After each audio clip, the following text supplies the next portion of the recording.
संभलने की कोशिश तो हम तब करें जब हमें इस बात की अनुभूति हो कि हम जहाँ पर चल रहे हैं, हमारे जहाँ पर कदम है, वह स्थान उचित नहीं।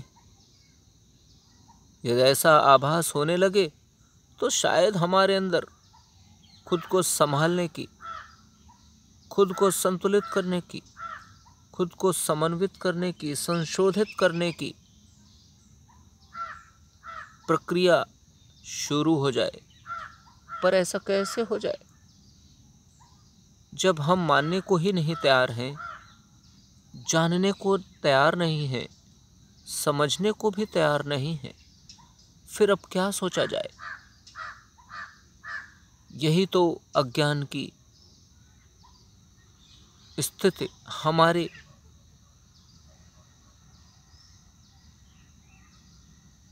भूतकाल को बर्बाद करती रही, वर्तमान को भी बर्बाद कर रही और भविष्य को भी बर्बाद करने के लिए तत्पर होती चली जा रही। हमें ये पता ही नहीं चल रहा, हमें इस बात की अनुभूति ही नहीं हो रही कि हम जहाँ चल रहे हैं वो हमारे लिए राह गलत है। फिर संशोधन हो भी तो कैसे? अब यह सवाल बड़ा है कि इस स्थिति से कैसे निकला जाए, इस स्थिति से कैसे निपटा जाए, इस भयावह समस्या से कैसे दूर हुआ जाए। इसके लिए ही तो आध्यात्म को अपने जीवन में समाहित करने की आवश्यकता है। ईश्वरत्व की अनुभूति को अपने अंतर मन में अंगीकृत करने की आवश्यकता है। परम सत्ता के महत्व को समझने की आवश्यकता है। ईश्वर के सत्यता और मानव शरीर की असत्यता को स्वीकारना आवश्यक हो गया है। जब तक हमें इस बात की अनुभूति नहीं होगी कि हमारा शरीर नश्वर है, क्षणभंगुर है, तब तक इस समस्या का निराकरण कैसे होगा? इसमें भेद को भी समझना होगा। जब हमें इस बात का आभास हो जाएगा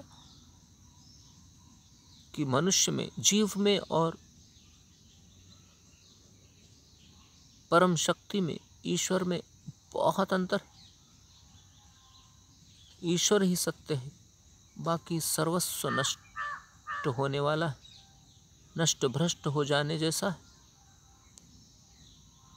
उस अंतर को जब हम समझ पाएंगे, महसूस कर पाएंगे, उसी के अनुरूप जब हम अपने जीवन को ढाल पाएंगे,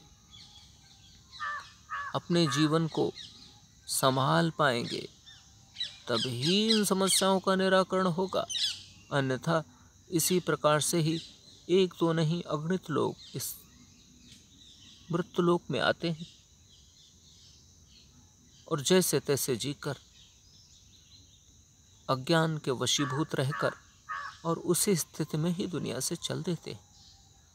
यदि ऐसा ही चलता रहा तो फिर जन्म लेने का क्या लाभ हुआ? मनुष्य जीवन पाने का क्या लाभ हुआ? फिर तो सब व्यर्थ ही हो गया। हमें समझना है, हमें स्वीकारना है सत्यता की सत्यता को, हमें स्वीकारना है असत्य की असत्यता को, सत्य की सत्यता, असत्य की असत्यता को स्वीकारना, समझना, महसूस कर लेना ज्ञान की बड़ी सीढ़ी है। ज्ञान की ओर बढ़ने के गंतव्य की एक महत्वपूर्ण कड़ी। कम से कम उस राह पर जाकर खड़े होने की कोशिश तो करें, उधर जाने का प्रयास तो करें, समझने की कोशिश तो करें।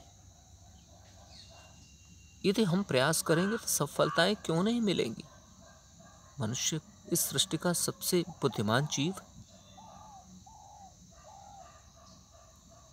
हमारे लिए समझने के लिए अवसर है, पर हमें प्रयास तो करना चाहिए और करना ही होगा। जब हम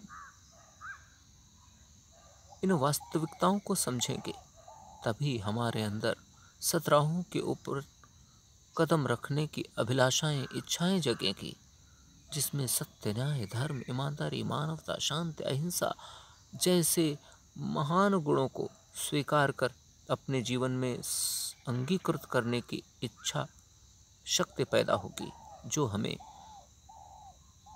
सद्मार्गों पर ले जाने के लिए बहुत मददगार साबित होगी। और इसके लिए ही तो आध्यात्म का अध्ययन, आध्यात्म का परिचय, आध्यात्म से साक्षात्कार होना, आध्यात्म से स्नेह, प्रेम, आकर्षण आवश्यक है। यह कहाँ से प्राप्त होगा? यह हमें वेद, पुराण, ग्रंथ, शास्त्रों, विद्वत जनों, गुरुजनों, महान पुरुषों से, गुणी जनों से प्राप्त होगा। यह तभी होगा जब हम उनके प्रति अनुराग अपने हृदय में उत्पन्न करेंगे। अनुराग उत्पन्न करते ही हमें आगे बढ़ने के रास्ते मिलने लगेंगे। वे रास्ते स्वयं ही खुलते चले जाएंगे और पता भी नहीं चलेगा कि कब हम अपने अद्भुत जीवन की शुरुआत, अद्भुत जीवन के निर्माण की शुरुआत करके उस अद्भुत जीवन की पराकाष्ठा तक पहुंच जाएंगे, जहां पर मानव शरीर, मानव जन्म पाने की सार्थकता स्पष्ट रूप से सिद्ध होने लगेगी।